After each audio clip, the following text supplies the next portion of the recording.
And the S&P 500 just 6 points away from entering a bear market. The Nasdaq slipped into a bear market last Friday, joining the Russell 2000 and the Dow Transports. Investors also focusing on President Trump's repeated attacks on the Federal Reserve. We've got Joel Griffith, who's the Heritage Research Fellow, and Ian King from Banyan. He's a senior research analyst.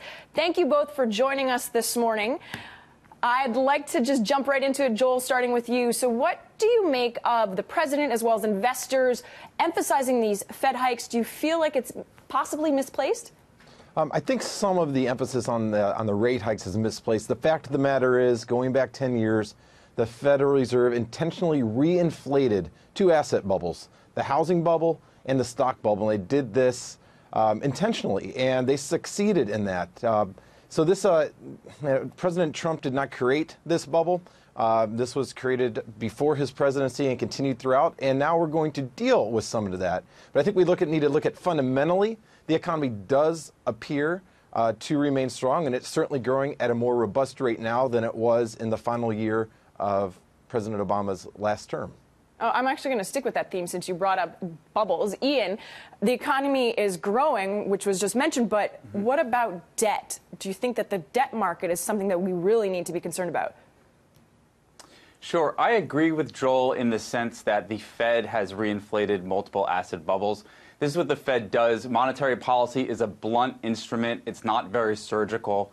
And insofar as we might have exacerbated the virtuous cycle of the economy with the tax cuts of 2017, 2018, I think now we're starting to see the other half of that cycle. As the pendulum has swung to optimism so high in 2018, I think from an economic standpoint, we're going to swing back the other way. The market's already dropped. We're in a bear market. We've been in a bear market since October. The heuristic of 20% qualifies as a bear market, but I think we've already entered a bear market, and I think it's going to stay this way for the foreseeable future.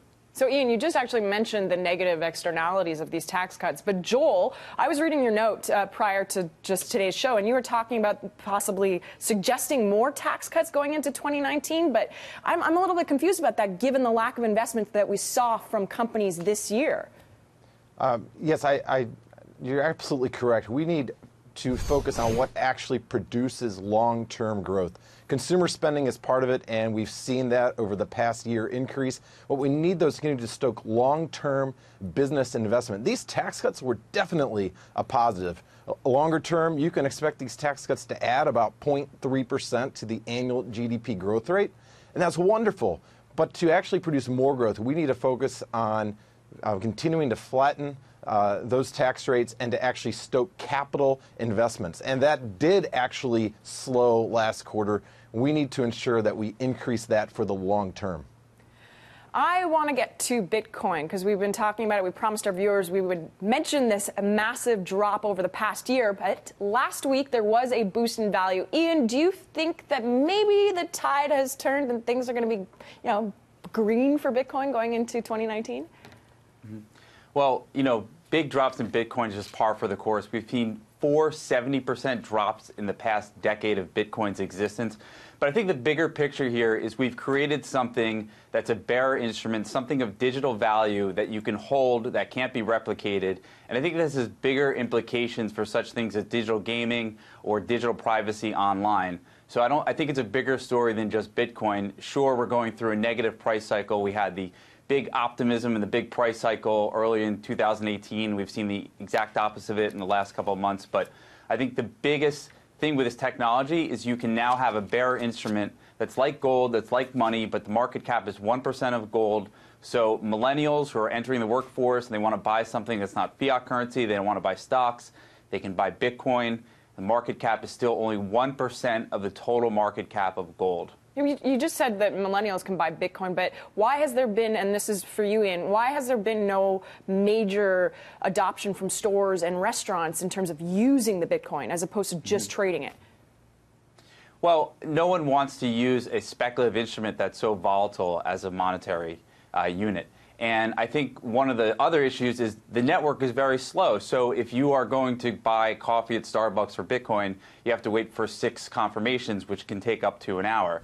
There are solutions in place right now, such as the Lightning Network, such as these side chains, that are allowing for these transactions to happen instantaneous, just as fast as credit cards. And I'm looking for those to be kind of rolled out in 2019 with the Backed Exchange, which has one solution, and also with these other side chains. Joel, just on the same topic, you have a bevy of companies like JP Morgan, Citi, Goldman Sachs that were actually delayed their launch of Bitcoin. What do you make of that in terms of confidence going into the next year?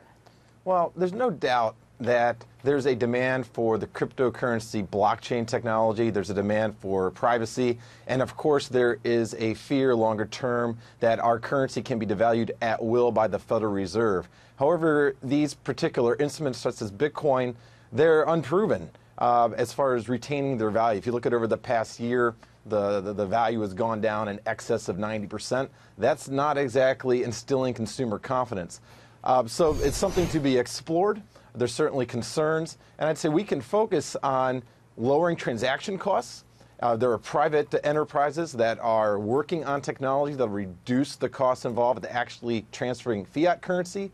We need the government to give private enterprise that space, and if we go ahead and actually retrain the Fed's fiscal policies to actually ensure that we have that we stop devaluing the currency every year, I think that'll allay some of the concerns that the people have with this new technology. I hope so. Guys, thank you very much for your insight. I appreciate it. Joel, Ian, thank you.